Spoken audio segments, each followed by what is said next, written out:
Hey, what's going on, guys? Major League Shooter here with another video for you guys to watch, and this one in particular is going to be a new video series that I'm making for you guys titled California Gun Laws.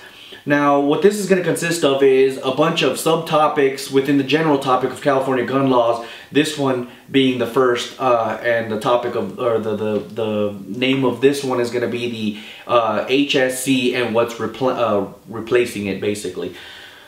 So, Governor Jerry Brown back in 2003 signed a bill called SB 683, and what that that basically takes full effect on January 1st, 2015. And basically what that entitles is the full replacement of the HSC, or the Handgun Safety Certificate, with a new one, with a new certification process titled the FSC, or the Firearm Safety Certificate. Alongside this is also this new, well, generally new, but now it's required, thing that's also taking effect on January 1st, 2015, and that's called the Safe Handling Demonstration. And basically what that entitles is the firearm salesperson is entitled, or is required to give you a basic rundown on, you know, safety tips on your specific firearm, and then you in turn are required to demonstrate those safety handling techniques or whatever to satisfy their need to let you go with that specific firearm. But that's a little bit different, but that's also something is going to be taking place in January 1st, 2015. Now, with the HSC/FSC requirements, there's something that you need to, there's a couple things that need to be made aware, and everything that was basically fundamentally covered by the HSC is going to be transferred over to the FSC, with the exception of a couple things. There's a little bit of additional things, and I'll get to that in a second. But I think it's important to know that if you purchase and pick up your firearm prior to the close of business of December 31st, 2014, then this new law will not affect you in the slightest.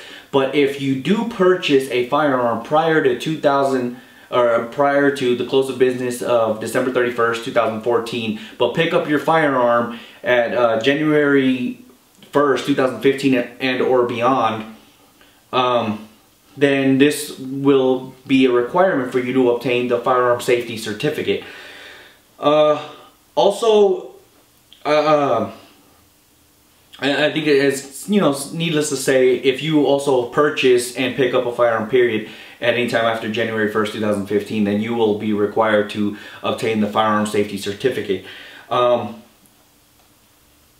there's going to be there's this big question that's going to arise off of this, and I just want to address that question really quick. What happens if you already currently have an active HSC? It's basically going to remain active until the end of, till the expiration date of that specific certification. So basically, if your handgun safety certificate does not expire to, say, February or December 2015, then it will stay active until till that date. Now, the only exception to that is if you wish to purchase a say a long rifle or a shotgun, then at that point you will have to, because of SB 683, you will have to obtain the Firearm Safety Certificate.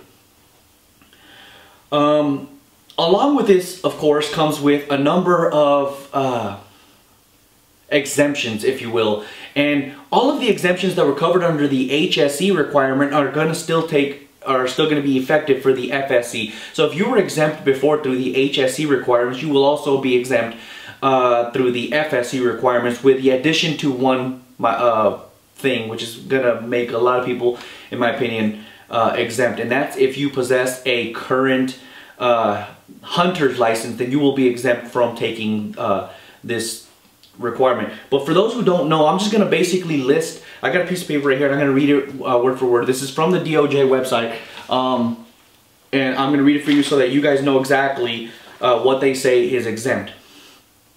peace officers both active in California and on a federal level, peace officers who are honorably retired from both the California and or federal levels, reserve police officers as defined in Penal Code Section 832.6, persons who have successfully completed the POST 832 PC firearms training, which is basically all law enforcement, federally licensed firearm collectors who has a DOJ issued COE or who is acquiring a federally defined Curo/relic, person whom a handgun is being returned where he or she is the gun owner of the firearm. So if you take it in for maintenance and they're giving you back your firearm, then you're exempt. Personnel who carry concealed weapons permits or CCWs are exempt. Military who are active duty, honorably retired, or on active reserve are all exempt. Certain particular and limited authority peace officers,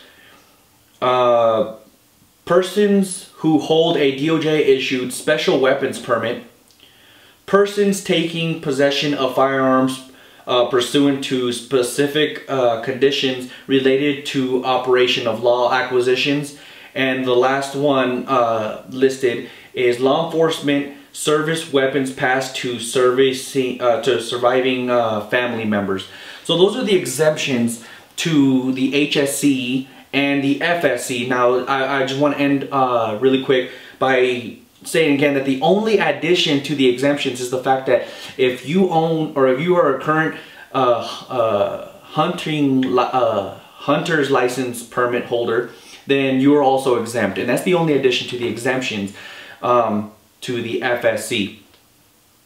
So that basically about wraps it up for this specific video. If you have any other questions, feel free to leave a comment. I will get back to you immediately. If you want to contact me directly, you can contact me at my email at MajorLeagueShooter@gmail.com, or you can also contact me at any one of my social media pages, Facebook, Instagram, or Twitter. I'll drop all that information down in the description below. And as always, thank you for watching. God bless you, and God bless America.